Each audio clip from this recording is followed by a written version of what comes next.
What's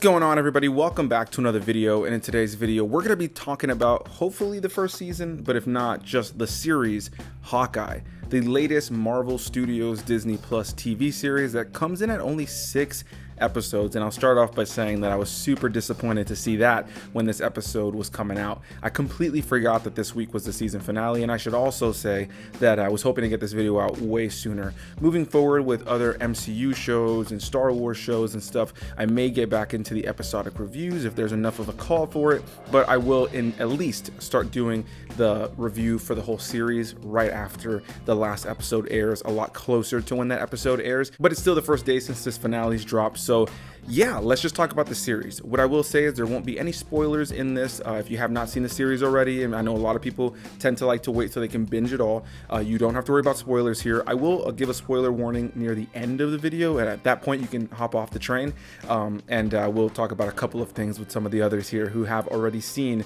the series. But for now, I just kind of wanted to talk about my thoughts on the series in and of itself and Hawkeye, and what I think about this as an installment in the MCU. Once again, you have Jeremy Renner playing the character of Hawkeye, Clint Barton. And yeah, Hawkeye is a character that I've had a lot of history with in my life, whether it was the video games, his appearances in animated stuff, you know, the comic books. There's just so many stories with Hawkeye. And I remember as a kid and as I was getting older and as the MCU was coming out, that Hawkeye was just always kind of the punchline of a lot of jokes in terms of just being that member of the Avengers who just felt like, why is there a dude with a bow and arrow? However, similar to what they've done with the movies, you know, there's plenty of storylines in the comic books that really flesh his character out and give him a lot more to do than just be the dude with a bow and arrow. And I love that ever since Age of Ultron, we've started to get these little moments with this character that really start to flesh him out and give him a lot more humanity. And even though he's definitely a lot more in the background compared to a lot of our main heroes, he's had a lot of really great moments to shine in a lot of the more recent things that feature his character. And Jeremy Renner is just phenomenal in the role. He's gone from, you know, being a guy who's playing Hawkeye to being somebody who truly embodies this character, and in a lot of ways has made this character 110% his own. So yeah, I think it goes without saying that going into this show, I was definitely looking forward to seeing Jeremy Renner reprise the role, and I thought he did a fantastic job. But one of the things I was the most excited about going into the show was Kate Bishop being in the show. In the show, they casted Hailee Steinfeld, and I thought she did a great job. She's an actress that I've seen in various things, and I haven't always been in love with her performances, but ever since Bumblebee, I've just been a really big fan of hers, and seeing her in this, I can definitely say that, at least for me and the performances of hers that I've seen, I think it's definitely her strongest performance. I think she really embodied the character, and as a longtime comic book reader, it was just awesome to see a lot of these D-list characters that, you know, not a lot of mainstream people know in terms of like mainstream heroes and stuff like that. You know, it's just great to see these characters starting to get these moments to shine, especially in these Disney Plus shows, you know? So we know that there's a bunch of characters that are being set up for various spin-offs and movies, and I just can't wait to see how they all kind of combine later on, how it all kind of comes to fruition. Yeah, without a doubt, really thoroughly enjoyed her in this show. I thought she was great as Kate Bishop, and the chemistry between Hailee Steinfeld and Jeremy Renner in this show is awesome. The basic premise that sets everything off is at the very beginning, we're mainly focusing more on Kate Bishop, and you know, you got what's going on with Jeremy Renner and, you know, all that with Hawkeye and his family. They're about to celebrate Christmas, but then Hailee Steinfeld's character, Kate Bishop, ends up getting her hands dirty a little bit and getting into some trouble with the wrong people as she gets her hands on the Ronin suit, which is the suit of the alter ego that Clint took on in between Infinity War and Endgame, where he was going all ninja assassin and taking out a bunch of terrible people. And even though a lot of those people probably deserved to die, there were some people who got caught in the crossfire and he was killing the wrong people. It was a rageful time for him, and I really enjoy that element about his story and how this show really plays off of that. You know, he's living with a lot of grief, he's living with a lot of emotions, a lot of sadness. He doesn't really feel like he's deserving of compassion, of love, or that he's even really a hero in his own eyes. So it's great to have this character of Kate Bishop, who in the very first episode sees Hawkeye for the very first time, as we are seeing a different kind of take on the events from the very end of the first Avengers film in the Battle of New York. She literally sees that iconic shot of him jumping off the side of that building, turning around and shooting the bottom of one of those alien crafts. And I really enjoyed being able to see that battle done from a different angle. Anytime they go back there, I think it's really cool. They can kind of recontextualize things. I love when they do stuff like that, when you have a big catastrophic scene that comes from one movie or one story and you're kind of able to see it from a different perspective. I've always really thoroughly enjoyed that, which is why I think I really love the beginning of Batman vs Superman more than the rest of the movie, because I really enjoy that whole element of seeing like Bruce Wayne like going through the city as, you know, you have Superman and Zod going ham in the buildings. Yeah, I thought that was a really cool thing. So it's really kind of cool similarly to see that happen here in this show. And I like how it informs who the character is. I like how it informs what Kate Bishop wants to be, right? And over the course of the show, you know, they have to work together to take out all these various people that are part of the mob. And there's some other characters that are introduced, and I don't want to get too far into what else happens in this series and the characters that appear, not just yet. But overall, what I will say is I found this to be a good, fun ride with some really cool and inventive action sequences. There's definitely that, you know, pretty standard Marvel hand-to-hand combat element of the show, but a lot of the arrow work, which is, you know, kind of what you would hope for in a Hawkeye show, is a lot of fun. I found that all the performances and the action, the special effects and the look, the feel, the vibe, the humor, it all really worked. I found myself really engaged, and by the time the show was over, my biggest disappointment honestly was the fact that it was only 6 episodes long. I said it to my fiance as we were like in the first few minutes of this last episode that I was just like, man, like this show just feels like it just got started. I think that it needed at least another 2 episodes, and they really could have, you know, done more with the story.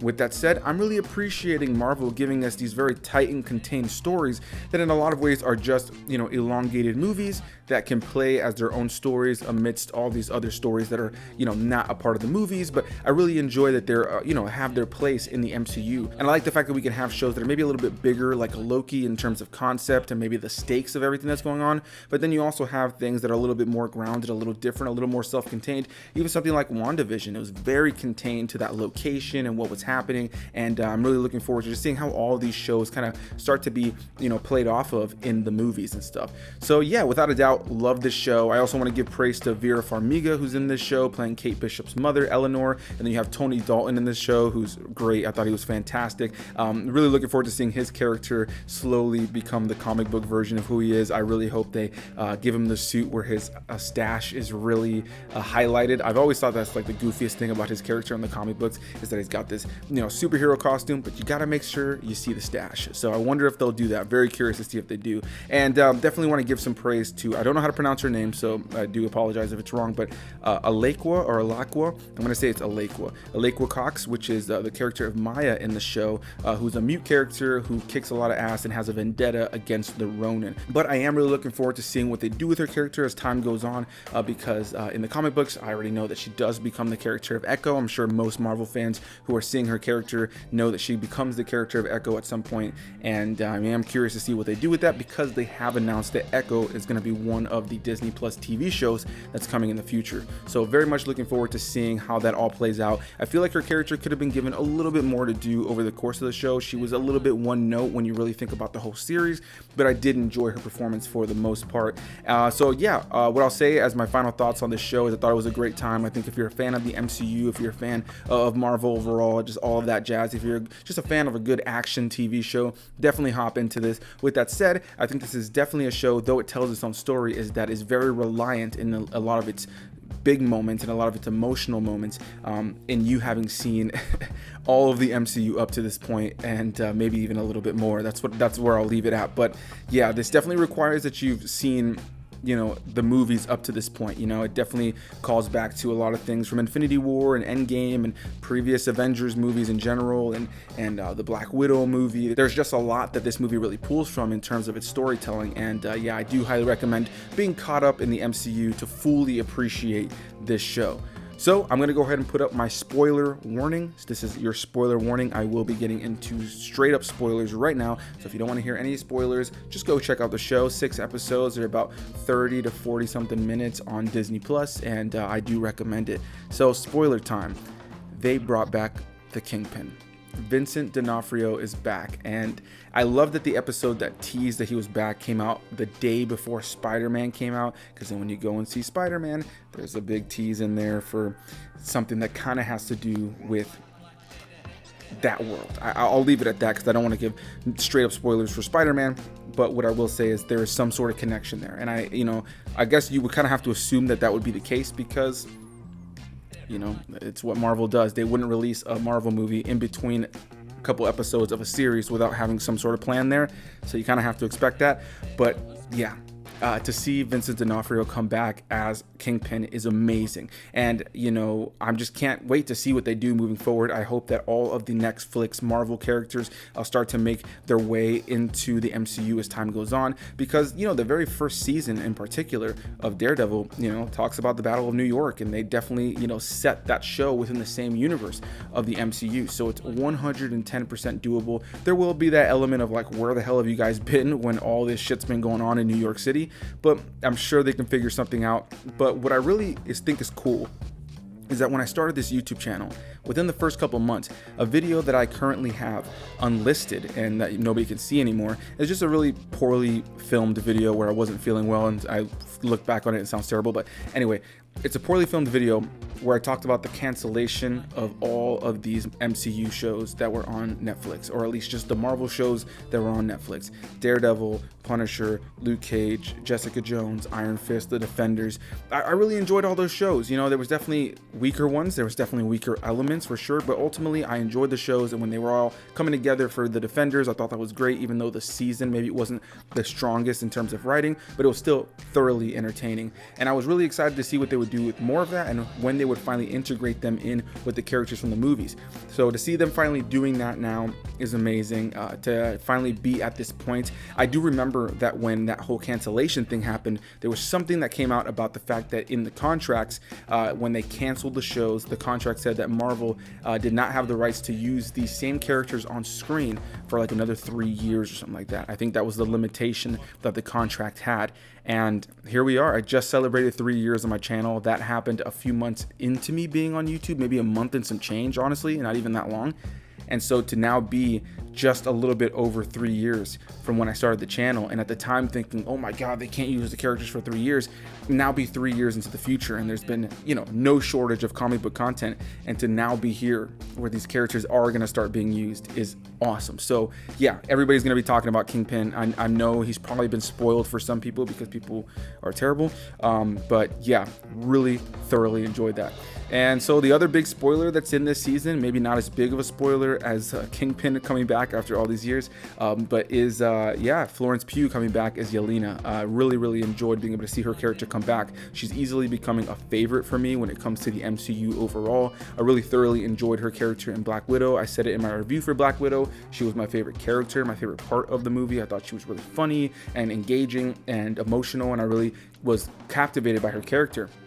And so seeing her in this and seeing them play off of the events of Black Widow and, the loss of her sister that's come from Endgame, you know what I mean? To be able to see her in Black Widow, it's at a completely different point in the timeline, but now being able to also see her, kind of having to grieve with all that and having this vendetta against Hawkeye, I think is phenomenal. And I really thoroughly enjoy what they've done with, again, intertwining all of this. I think if you're watching this show and you haven't watched the other MCU stuff, you're not going to really be able to appreciate it, really be able to feel the stakes and the weight of everything that's happening. It's just not possible if you're not caught up on these shows. Sadly, at this point, the MCU is just creating itself to be something that's not really accessible to anybody who's jumping in for the first time. I mean, you can, but you're just never going to be able to fully appreciate and have the full weight of everything that's happening. It's just not possible. And so the show very much relies on the fact that you've seen that other stuff, but if you have seen that other stuff, it's really something that rewards the fans. And ultimately, I found this show to be a really great time. And yeah, that'll be my final thoughts on the show. Hawkeye was a lot of fun.